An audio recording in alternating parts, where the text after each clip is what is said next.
설교의 제목은 앞서서 가신 예수님인데요. 본문이 되는 누가복음 19장 28절에서 40절을 일어나셔서 교독으로 받겠습니다. 예수께서 이 말씀을 하시고 예루살렘을 향하여 앞서서 가시더라. 감람원이라 불리는 산 쪽에 있는 벳가베와 베다니에 가까이 가셨을 때 제자 중 둘을 보내시며 이르시되 너희는 맞은편 마을로 가라.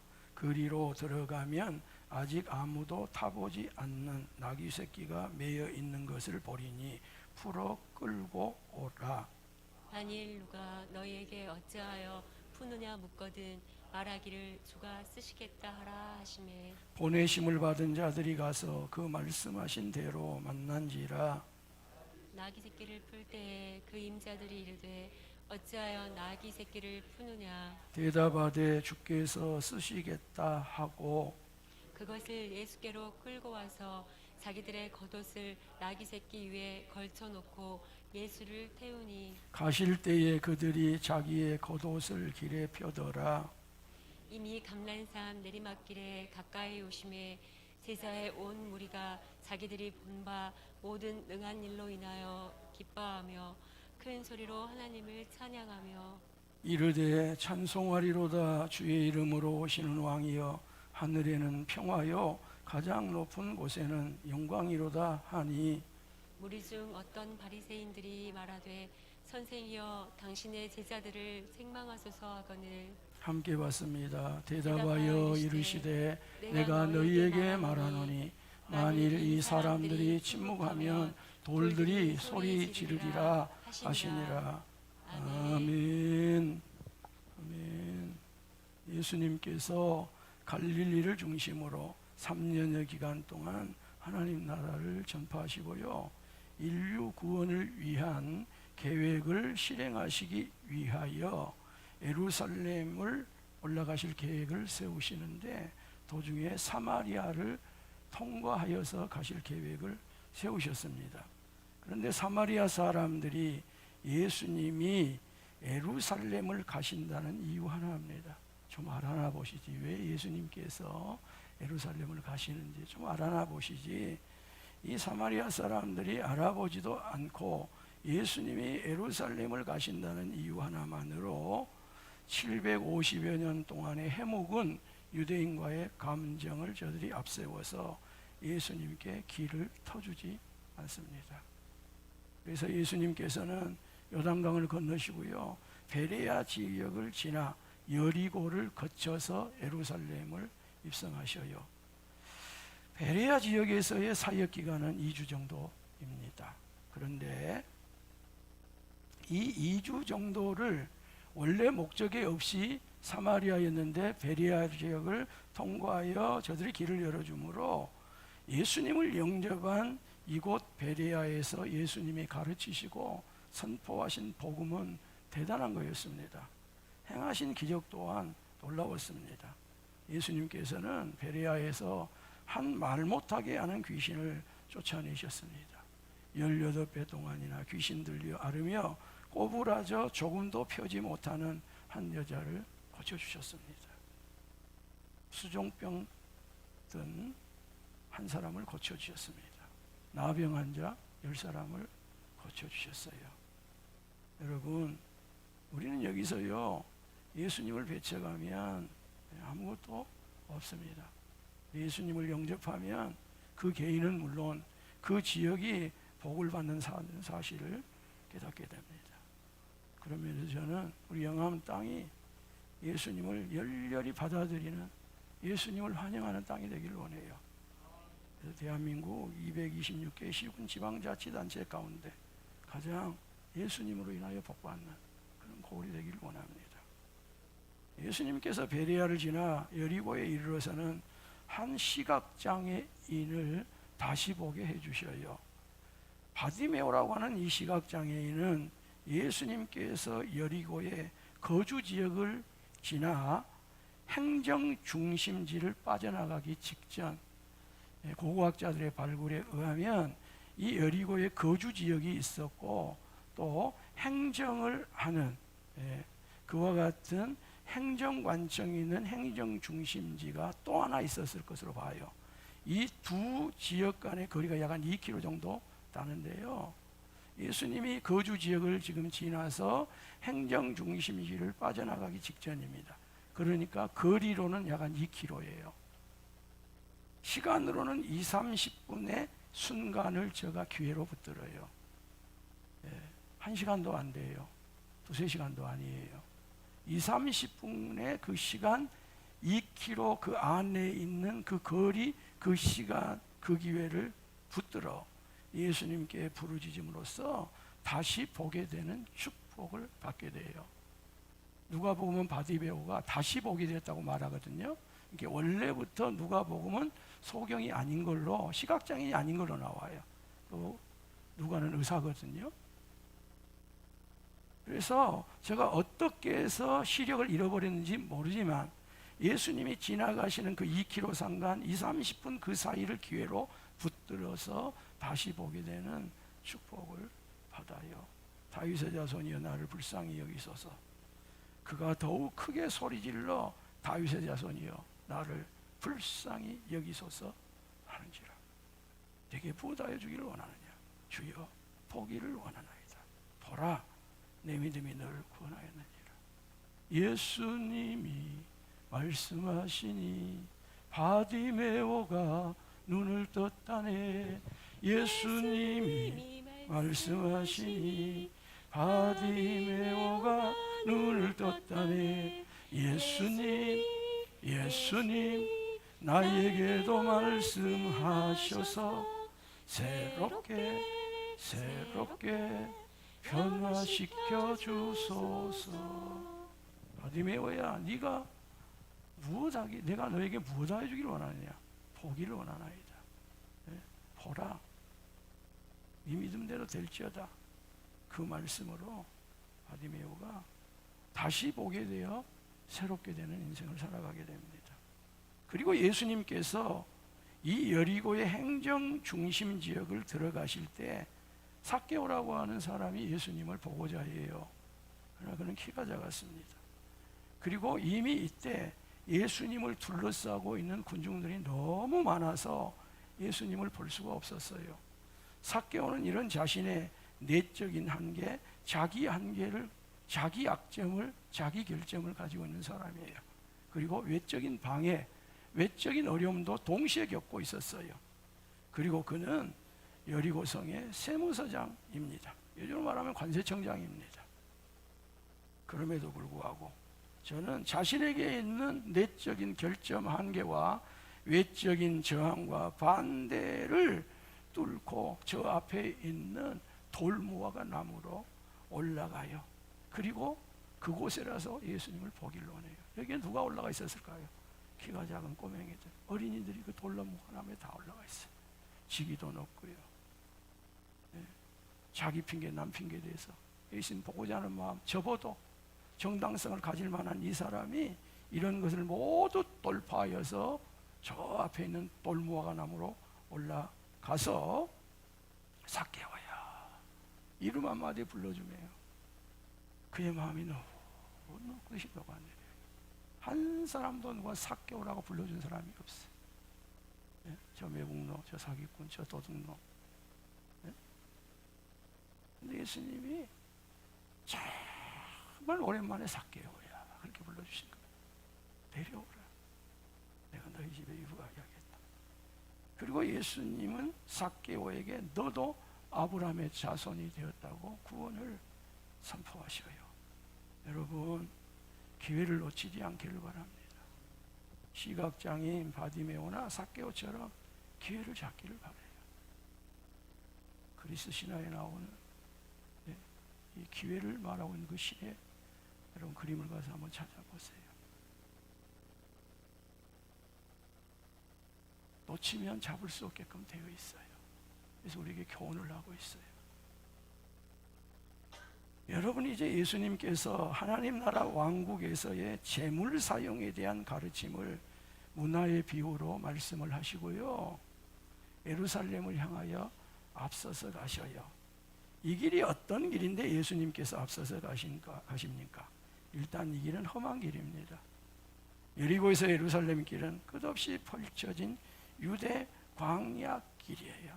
광야에서 꽃이 핀다, 광야에서 어쩐다. 이사야가 예언하고 있는 이 광야가 유대 광야, 엄청난 광야입니다. 위도상으로는 내려가는 길이에요. 근데 지형적으로는 오름길이에요.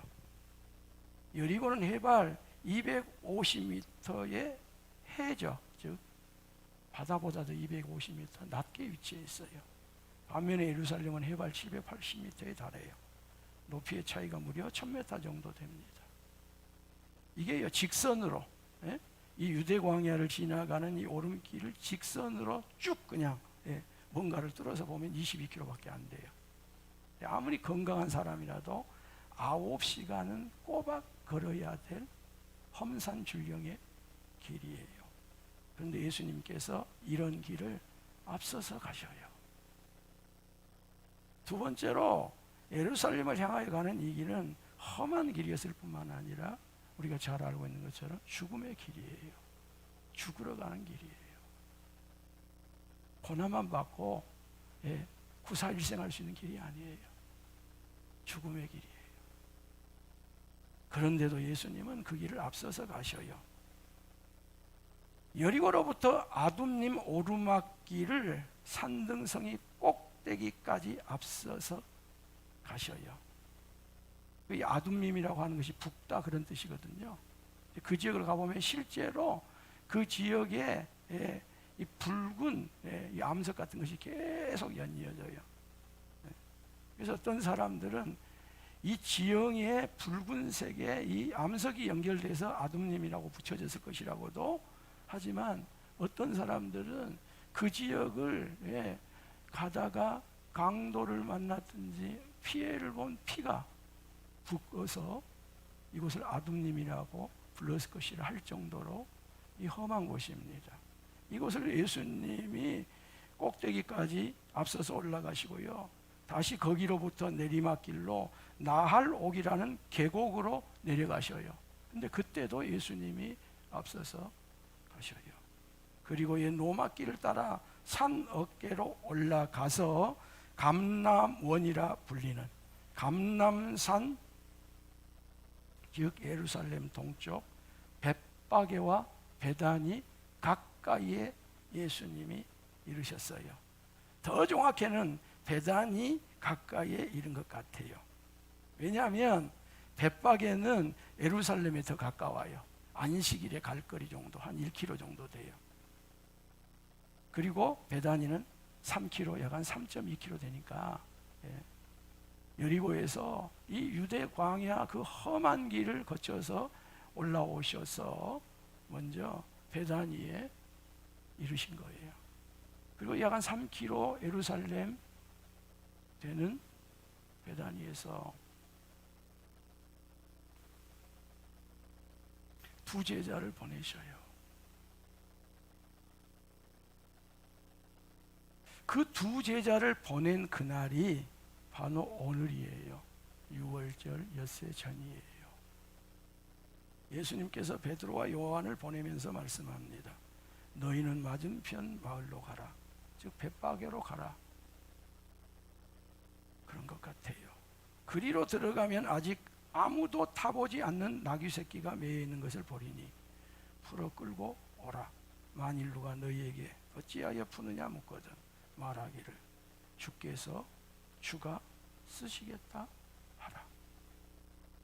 이 말씀은 예수님께서 나귀 임자와 미리 약속을 해두고 하신 말씀일까요? 아니면 예수님께서 초자연적인 지식으로 하신 말씀일까요? 전자였어도 별로 상관이 없습니다. 근데 후자였을 개연성이 더 큽니다.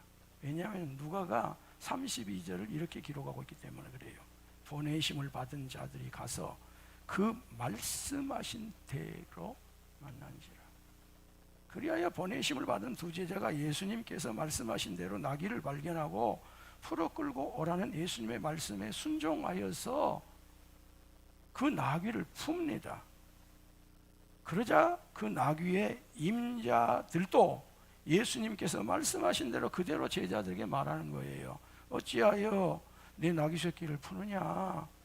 그래서 예수님의 두 제자가 예수님이 말하라고 하는 대로 말합니다. 주께서 쓰시겠다고 합니다. 주님께서 필요하다고 합니다. 그랬더니 나귀의 임자들이 순순하게 나귀를 내어줘요. 여러분, 그리스도인 저와 여러분들은 여기에서 무엇을 깨달아야 할까요? 우리는 무엇을 순종해야 될까요? 네, 순종. 순종, 그렇게 우리가 입에 달고 사는데 여기서 우리는 무엇을 깨달아야 될까요? 무엇을 순종해야 될까요? 절대적인 한 분, 우리 주 예수 그리스도께서 쓰시겠다면 그것이 무엇이 되었든지 간에 인간 임자인 나는 마땅히 내어놓아야 한다는 거예요. 예수님께서 필요하시다면 인간의 주들은 당연히 순종하여야 한다는 거예요. 이 말씀은 지난 3월 19일 새벽 기도의 본문이었어요. 그리고 놀랍게도 저는 이 본문이 새벽 기도에서 선포된 지난 3월 19일 바로 그 당일에 한 권사님을 통하여 이 말씀이 그대로 이루어지는 것을 저는 체험을 했어요. 그리고 그 거룩한 두려움에 한동안 전율을 했어요. 말씀이 이렇게 능력 있는 것이구나. 말씀이 그 다음날도 아니고 미적미적하다 억지로도 아니고 그날 이루어지는구나.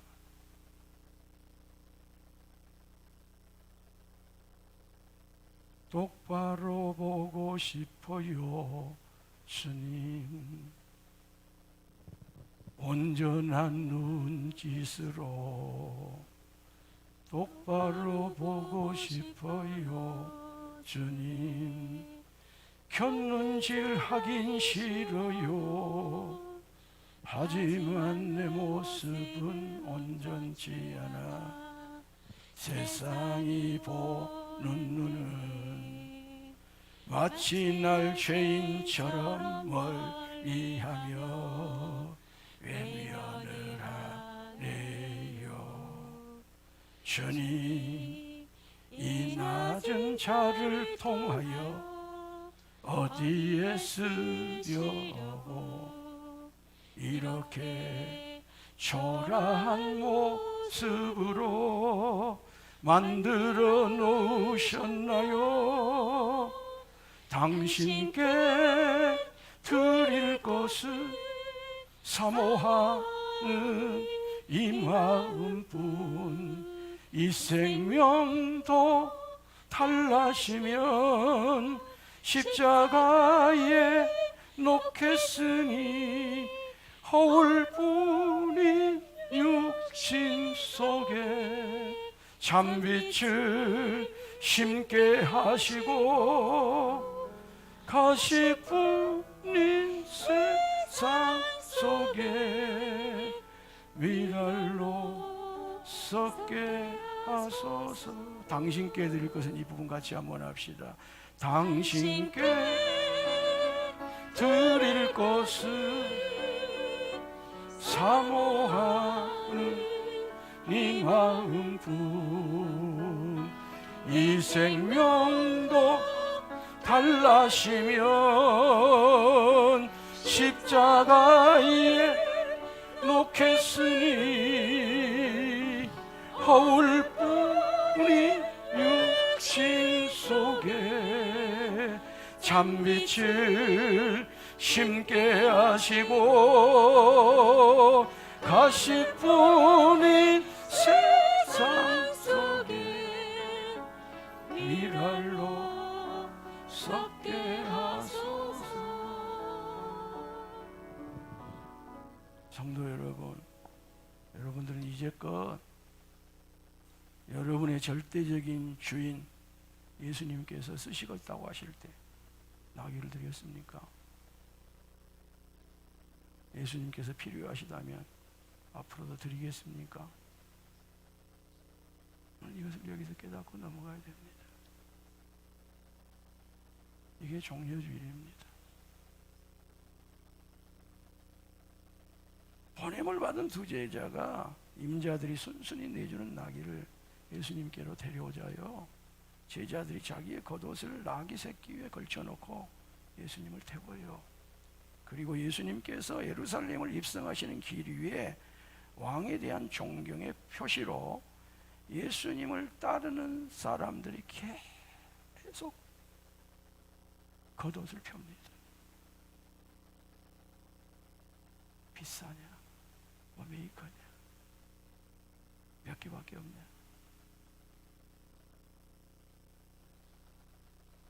그게 아니었어요. 다 계속 겉옷을 펴서 갈아요. 이제 예수님께서 감람산 내리막길 가까이 이르시자 제자의 온 무리가 자기들이 저기 여리고에서 또 그 이전 저 베레아에서 심지어는 저 갈릴리에서 예수님께로부터 본바 그 능한 일들로 인하여 기뻐하면서 큰 소리로 하나님을 찬양하면서 말해요. 찬송하리로다. 주의 이름으로 오시는 왕이여, 하늘에는 평화요 가장 높은 곳에는 영광이로다.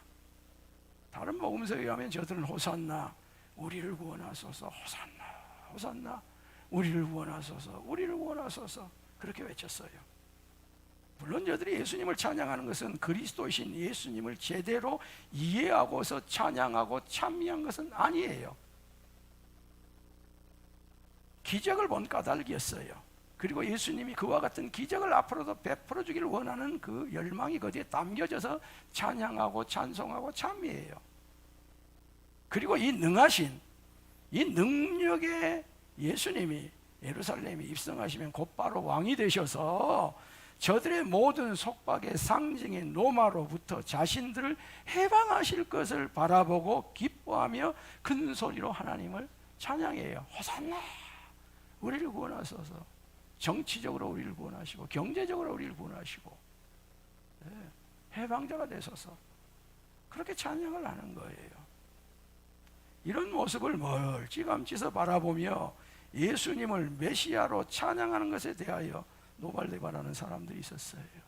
바리새인들이요. 참 못됐죠. 그들은 이런 모습을 신성모독이라고 여기며 예수님께 조용히 시킬 것을 요구합니다. 선생님이여, 당신의 제자들을 책망하소서, 꾸짖소서, 벌하소서, 견책하소서. 저들은 예수님을 선생이라고 칭하며 한편으로는 예의를 갖춘 듯합니다. 그러나 다른 한편으로는 예수님이 제자들을 제대로 가르칠 책임이 있다고 하는 말을 선생이라고 하는 말 속에다 담아서 호칭을 부르고 있는 거예요. 그러나 예수님께서는 이런 바리새인들의 요구를 단호하게 거절하며 다음과 같이 응수를 하십니다. 내가 너희에게 말하노니 만일 이 사람들이 침묵하면 돌들이 소리 지르리라. 예수님은 지금 예루살렘을 예배하러 올라가신 게 아니에요. 메시아로 올라가셔요. 방문객으로 올라가신 게 아니에요. 왕으로서 올라가고 계셔요. 최고의 대제사장으로서 창세전에 성부 하나님께서 세우신 십자가의 구원 계획을 실행하시기 위하여 예루살렘을 올라가고 계셔요. 그러므로 이 예루살렘 입성이야말로 창조 이후로 가장 중요하고 가장 위대한 일이에요. 그러므로 인류는 물론 천지가 다 예수님을 찬미하여야 마땅해요. 그런데 이런 찬미를 못하게 한다니 얼마나 이것이 사악한 일이에요. 이런 찬양을 못하게 한다니 이게 얼마나 잘못된 일이에요.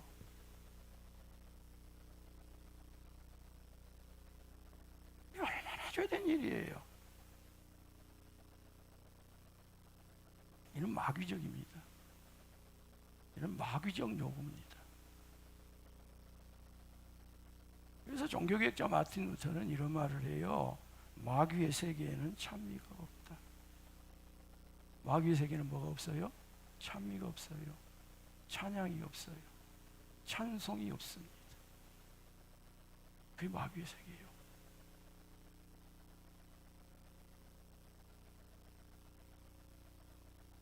성도 여러분, 예수님께서는요, 자신을 향한 그릇된 메시아 관점은 어떤 경우에도 타협하지 않습니다.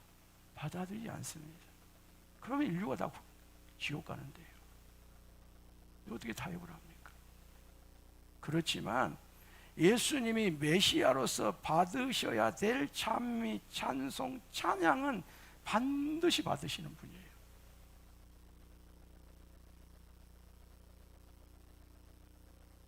그걸 받으시는 예수님이에요. 찬송 받으시는 예수님, 찬미 받으시는 예수님이에요.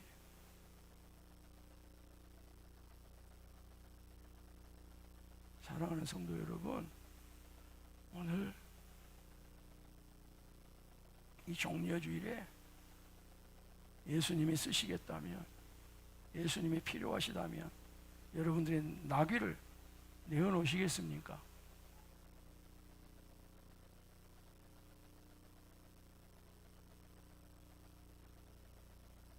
뭘 내어놓으시겠습니까?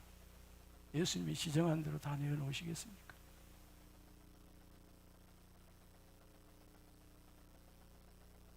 순전하게 봉헌하시겠습니까? 내가 지정하시겠습니까? 내가 결정하시겠습니까?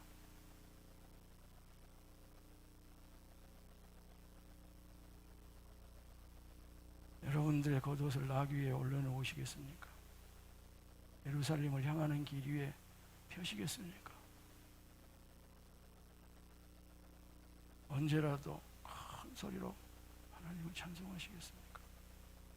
호산나 나를 구원하소서, 나를 구원하소서 외치시겠습니까? 찬양의 침묵이었기를 바랍니다.